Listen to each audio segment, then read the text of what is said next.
नमस्कार दोस्तों, कैसे हैं आप सब। स्वागत है आपका। आज हम पढ़ने जा रहे हैं आपकी एनसीईआरटी क्लास 6 की बुक पूर्वी का चैप्टर नंबर 3। इसका नाम है नीम बाबा। पता है, इस पूरी बुक में टोटल 5 चैप्टर्स ही हैं और हम अब चैप्टर 3 पर आ गए हैं। चलिए शुरू करते हैं। तो आज हम इस चैप्टर को कैसे समझेंगे? देखिए, सबसे पहले एक छोटा सा इंट्रोडक्शन लेंगे, फिर एक प्री रीडिंग एक्टिविटी है, उसके बाद हम मिलेंगे नीम बाबा से, यानी पूरी स्टोरी पढ़ेंगे। फिर आएगा सबसे इंटरेस्टिंग पार्ट, नीम के ढेर सारे यूजेस। उसके बाद रिवीजन करेंगे और एंड में कुछ फन फैक्ट्स और एक्टिविटीज भी हैं, तो पूरा पैकेज है। तो बच्चों, ये जो चैप्टर है ना, ये आपकी बुक की यूनिट 3 का पार्ट है, जिसका नाम है नर्चरिंग नेचर। कितना सुंदर नाम है ना? इसका मतलब है कि हम प्रकृति की देखभाल कैसे करें। और इसमें हमारा हीरो कौन है? वो है नीम का पेड़। एक ऐसा पेड़ जो हमारे लिए सच में एक अनमोल तोहफा है। ओके, स्टोरी में जंप करने से पहले चलो थोड़ा वार्म अप हो जाए। फटाफट अपनी बुक का पेज नंबर 75 खोलो। खोल लिया सबने? गुड। यहाँ एक प्री रीडिंग एक्टिविटी है, मतलब पढ़ने से पहले थोड़ी दिमाग की एक्सरसाइज, ताकि हमारा ब्रेन ट्रीज के बारे में सोचने के मोड में आ जाए। देखो ध्यान से इस इमेज को अपनी बुक में। वहां क्या लिखा है? लिखा है a tree is useful to us in many ways. Can you think of some? तो सवाल सीधा है, एक पेड़ हमारे किस किस काम आता है? जरा सोचो, दिमाग पर जोर डालो, चाहो तो 1 मिनट के लिए पॉज कर लो और सोचो क्या क्या फायदे हैं एक पेड़ के। सोच लिया? बहुत बढ़िया। आई एम श्योर आपके दिमाग में बहुत सारे आइडियाज आए होंगे। चलो मैच करते हैं। देखो, पेड़ हमें फल और फूल देते हैं, गर्मी में ठंडी ठंडी छाया देते हैं, उसकी लकड़ी से इतना सारा फर्नीचर बनता है, और सबसे जरूरी, हमें सांस लेने के लिए साफ हवा यानी ऑक्सीजन देता है।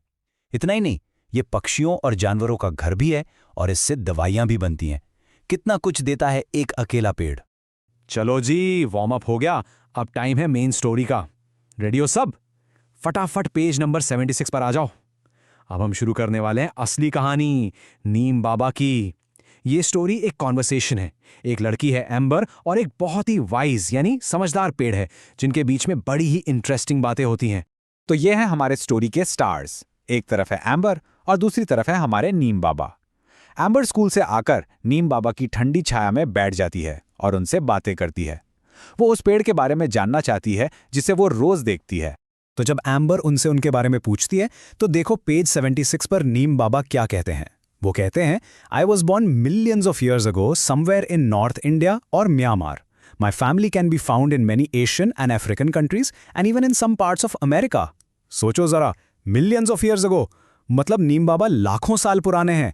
कोई नया पेड़ नहीं है ये। और उनका जन्म नॉर्थ इंडिया या म्यांमार में हुआ था, लेकिन अब उनका परिवार पूरी दुनिया में, एशिया, अफ्रीका, यहाँ तक कि अमेरिका में भी फैला हुआ है। वाओ। अब चलो आगे पेज नंबर 77 पर। यहाँ नीम बाबा बता रहे हैं कि साइंटिस्ट्स यानी वैज्ञानिक लोग उन्हें किन किन नामों से बुलाते हैं। ध्यान से सुनना, बुक में लिखा है, scientists call us bitter grace of God, nature's gift to man and cleanliness parting tree. Some even call us magic tree and the tree of the 20th century। ये सारे नाम ही बता देते हैं कि नीम का पेड़ कितना कितना इंपॉर्टेंट है। चलो अब इन नामों का मतलब भी समझ लेते हैं। आखिर इनका मतलब क्या है? बिटर ग्रेस ऑफ गॉड, इसका मतलब है ईश्वर का कड़वा आशीर्वाद। कड़वा जरूर है, पर है तो आशीर्वाद ही।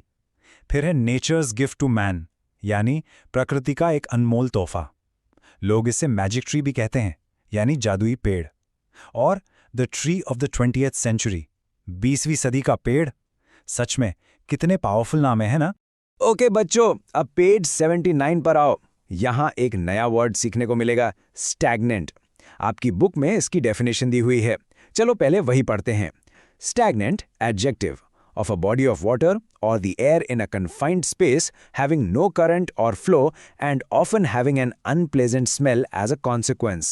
थोड़ा कॉम्प्लिकेटेड लग रहा है, चलो आसान करते हैं। इसका सीधा सा मतलब है रुका हुआ पानी।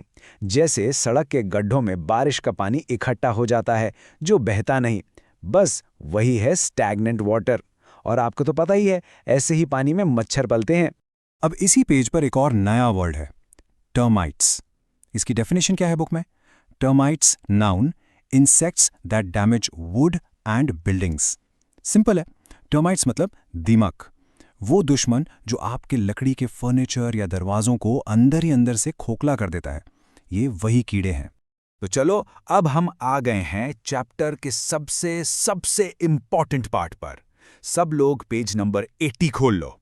अब हम जानेंगे नीम बाबा के वंडरफुल यूजेस, यानी उनके अनेकों फायदे। और सुनो, ये जो अब हम डिस्कस करेंगे ना, ये सिर्फ आपके क्लास 6 के एग्जाम्स के लिए नहीं, आगे चलकर बड़े बड़े कॉम्पिटिटिव एग्जाम्स में भी काम आएगा। तो ध्यान से सुनना। तो देखो, नीम का तो हर एक पार्ट काम का है। पूरा का पूरा पेड़ ही एक खजाना है। सबसे पहले, इसके बीजों का पाउडर खेती में फसलों को लोकस जैसे कीड़ों से दूर रखता है। दूसरा, घर में जो अनाज स्टोर करते हैं उसमें इसका पाउडर डाल दो तो कीड़े नहीं लगते। तीसरा, वो जो स्टैग्नेंट वाटर की बात की थी, उसमें इसका पाउडर डाल दो तो मच्छर पैदा ही नहीं होंगे। चौथा, नीम ऑयल से साबुन और टूथपेस्ट बनता है जो हम रोज यूज करते हैं। पांचवा, इसकी लकड़ी में दीमक नहीं लगते, मतलब फर्नीचर सालों साल चलता है। और छठा, ये हवा को भी साफ करता है, मतलब क्या नहीं करता ये पेड़। वाओ, कितना कुछ जान लिया ना हमने नीम बाबा के बारे में। अब टाइम है ये चेक करने का कि हमें कितना याद हुआ। चलो पेज नंबर 81 पर चलते हैं और वहां की एक्सरसाइज सॉल्व करते हैं। रेडी हो ना सब? Let's do this. Okay, let's complete the sentences. पहला है, Amber played in the shade of. कहां खेलती थी एम्बर? बिल्कुल सही, the neem tree. Very good. चलो दूसरा, neem seed powder protects crops from. किससे बचाता है? याद करो, यस, लोकस्ट्स। शाबाश। और अब आखिरी वाला, dash is a cost effective method to stop mosquitoes from breeding. क्या है वो सस्ता तरीका? Exactly, putting powder of neem seeds. बहुत ही बढ़िया बच्चों, you guys are amazing. Alright, अब हम आ गए हैं अपने एक्सप्लेनर के बिल्कुल लास्ट पार्ट में। चलो अब कुछ मजेदार फैक्ट्स और एक्टिविटीज के साथ इस चैप्टर को रैप अप करते हैं। सब लोग पेज 84 देखो अपनी बुक का। यहाँ एक डिजिनो सेक्शन है। पता है आपको नीम का साइंटिफिक नाम क्या है? ये है अजादिरक्टा इंडिका। और पेज 84 पर यह लिखा है कि यह नाम एक पर्शियन फ्रेज से आया है, आजाद दरख्ते हिंदी। इसका मतलब जानते हो? The free tree of India, या भारत का आजाद पेड़। है ना अमेजिंग फैक्ट? तो दोस्तों, ये चैनल आपका अपना चैनल है। हम यहाँ वही एक्सप्लेन करते हैं जो आप पढ़ना चाहते हो। तो अब आपकी बारी है।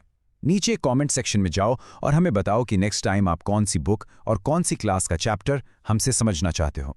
हम आपके कमेंट्स का वेट करेंगे। ठीक है बच्चों, तो ये था हमारा आज का चैप्टर। मिलते हैं आपसे अगले एक्सप्लेनर में एक नए चैप्टर के साथ। और तब तक के लिए आप जानते हैं क्या करना है। पढ़ते रहिए और बढ़ते रहिए।